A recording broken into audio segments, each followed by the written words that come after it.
Yeah. That's what everybody wants to hear. Yeah. Real stuff. I feel like I'm on the match game, man. I got the long microphone, like. Action. 3, 2, 1. All right.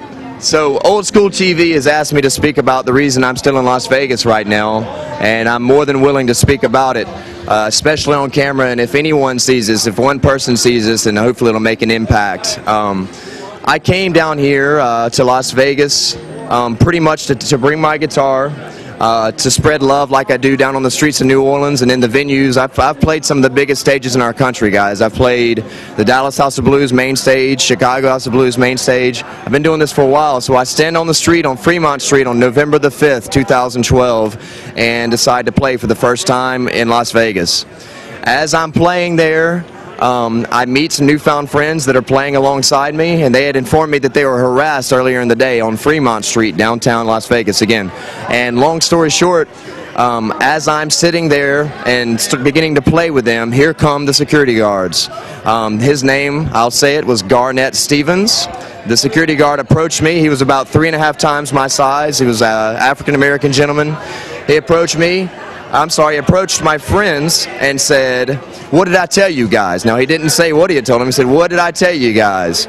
And didn't say anything else. And they were trying to talk to him, and I, because of who I am and being an activist, I stepped in front of them and I said, "Excuse me, sir." I said, "What is the problem?" I said, "You know, what are we doing wrong?" I said, "From what I understand, we have the right to be playing music here on on Fremont Street." And he immediately started to lash out at me, and he said, "I ain't talking to you. I'm talking to these guys." And I said, "Sir, these are my friends. If you're talking to them, you're talking to me." He then said, "Man, I ain't talking to you. I'm talking to these guys." I said, "Sir, I don't think you understand. You are talking to me, and you will talk to me." He never gave us a reason. He never said, "Here's why I'm harassing you. You are supposed to leave, or you can't play in this area." He never said a single word. However, what he did do is stand right above us, me and my guitar, and in the area that we were playing, and continue to stand there for around 20 minutes as it got more and more heated. And these guys, one of them is from Occupy Wall Street and is very outspoken and was lashing out and saying, not lashing out, but was speaking his mind and saying, "We have the freedom to be here." Well, it got very heated, so what I did is I called the police. I called the police on Garnett Stevens. I said, "This security guard is hassling us and harassing us, and we're musicians and artists." I said, "And we're allowed to play here." And I said, "I need someone here to calm the situation down and make sure that he stops harassing us and leaves us alone." Well, what do you know? I've had this experience before. The Las Vegas Police Department showed up somewhere about an hour later, but what happened in that hour is what's important. I, after about another 15 minutes, became extremely frustrated with the situation, and if you know me well enough from what I've had to say thus far, you can understand that I grabbed my guitar and I stood right in front of him. And I started singing Bob Marley's "Get up, stand up for your right. Don't give up the fight," in front of his face. And I never touched him. I never spit on him. I was far enough away to where I was not, impinging on him in any way, shape, form, or fashion. The next thing that happened blew my mind. As I'm playing, he reaches forward and grabs the neck of my guitar and pushes me on my chest and pushes me back about 1.5 feet with violent force. Boom! Pushes me back. I was shocked, and I immediately, my hat comes off, my jacket comes off, I'm back where I was before, and I'm in front of him, and I said, "Sir, you have no right to put your hands on me. You have no right to touch me in any way, shape, form, or fashion, and you're accosting me right now. Do not touch me again." He reaches his hands forward, and he pushes me harder a second time, then a third time. Okay, as I step back up, he pushes me a third time.